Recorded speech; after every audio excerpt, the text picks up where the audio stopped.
and performance calibrated magnetic ride control. No, I'm not reading all this. You know what? This is the Tahoe RST edition. It's a V8 engine. It's a 6.2 liter performance package with a 10-speed automatic transmission, which I can only assume means it's very fast, very powerful, and very comfortable. It's got all these specs you can look up online. The most important thing is what features has it got and how does it look, how does it handle. Let's do that. Okay.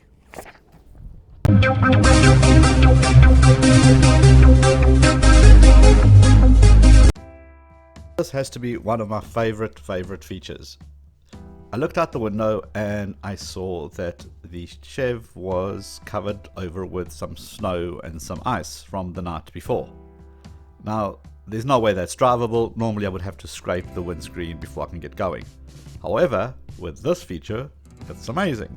All I gotta do is hold the remote down, lock the car, hold the middle button on the remote control, and the car self-starts.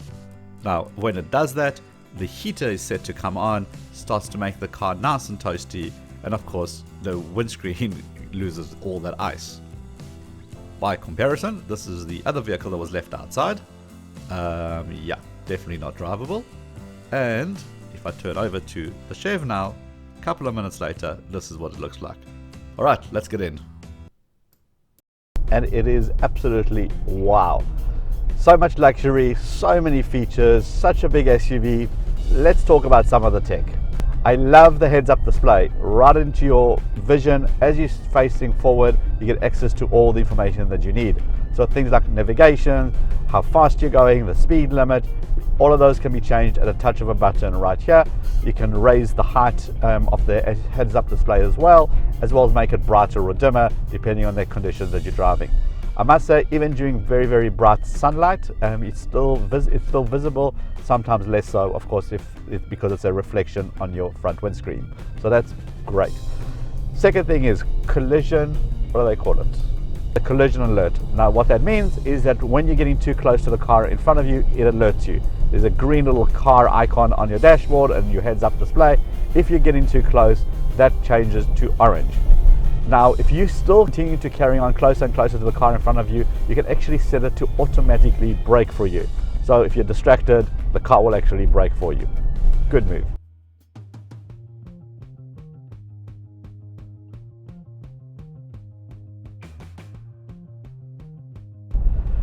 Lane keeping. Now that's another feature that's great within this vehicle. Effectively, if you're driving in the lane, a little icon on the dashboard lets you know that it detects the lane.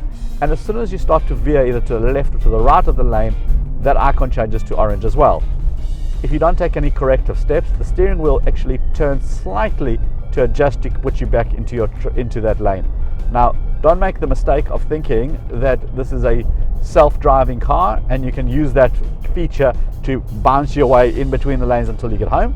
No, by the second time that it alerts you to move left or right, it actually icon pops up on the dash saying, hey, grab that steering wheel. Right, other things which are interesting to note, on your mirrors you've also got a blind spot detection. So if any car, vehicle or person is actually in your blind spot, there's an icon on your mirror that turns orange and it lets you know that, hey, heads up, there's someone in your blind spot. Your car into reverse, the rear camera comes on. Now check this out. If a car is in your pathway, it will give you a visual cue and vibrate your chair on the side that the car is coming from, telling you not to go. That's cool.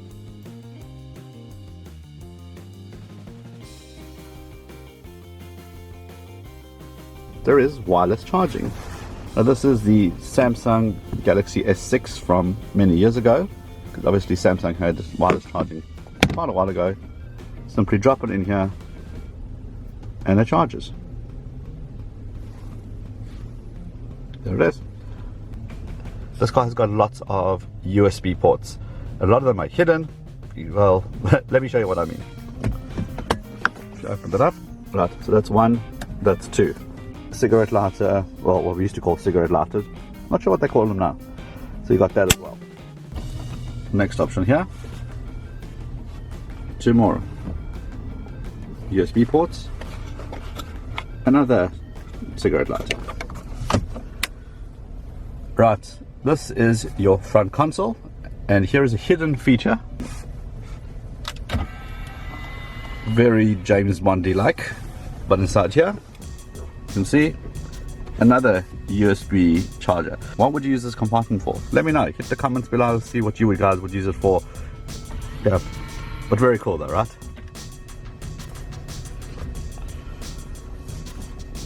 Right, these are the butt and back warmers, and they measured in butt bars. Well, that's not the official term, but that's what I'm calling them. Well, that's what my daughter's calling them. So you can kind of say, I want to have 2 butt bars, 1 butt bar, and that's kind of obviously the intensity of how hot your seat gets. You've also got this option that if you want to have a fan, you can hear that, you have a fan blowing in case it's a hot day and you do want to have some circulation. And it's off. So this is the OnStar system. Now on here you've got navigation, you've got your audio, you've got satellite radio.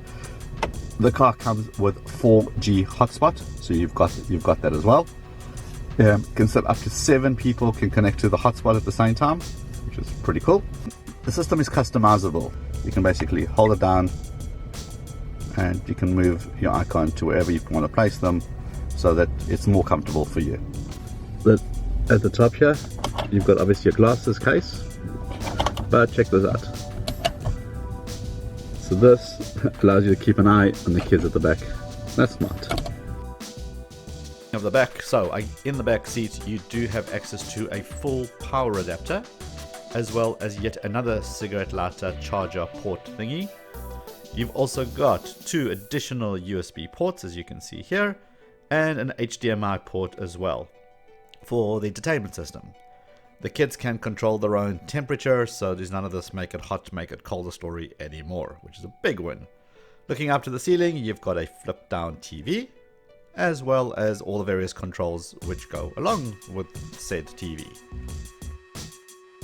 Now, if you've ever had to endure 7 hours of kids programming, well, this is going to be a lifesaver. It's wireless headphones which tune into the TV and entertainment system, so you no longer have to hear Dora the Explorer for 7 hours.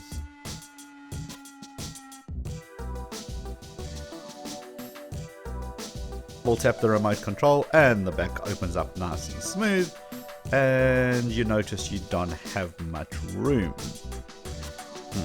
Well, that is until you press these buttons, and now everything changes. The seats fold out nice and flat, which is a big win and a big key, and now you've got plenty of room to load up all that shopping. Now you've also got those 2 pilot seats at the back, and each one of them actually folds down as well if you need that additional space. But if you just want easy access to get into the back, or just to be able to load something up, the pilot seat actually flips up, all at a touch of a button. And of course the same thing happens to the second pilot seat as well. So these were just some of the features that are available in the Tahoe RST edition. This is the performance package one. Now, there was so much more to discuss. We could have gone on and on and on. Maybe doing a road trip one day in these cars, we can actually explore some of the 4x4 features. There's just so much we haven't even begun to touch on. But again, just the tech alone is enough to make you go, wow. And that concludes another episode of Talking Tech with the Techie Guy. Smash that subscribe button if you're new here. Hit the thumbs up, leave a comment below, and I'll see you guys on the next episode of Talking Tech with the Techie Guy. Cheers for now.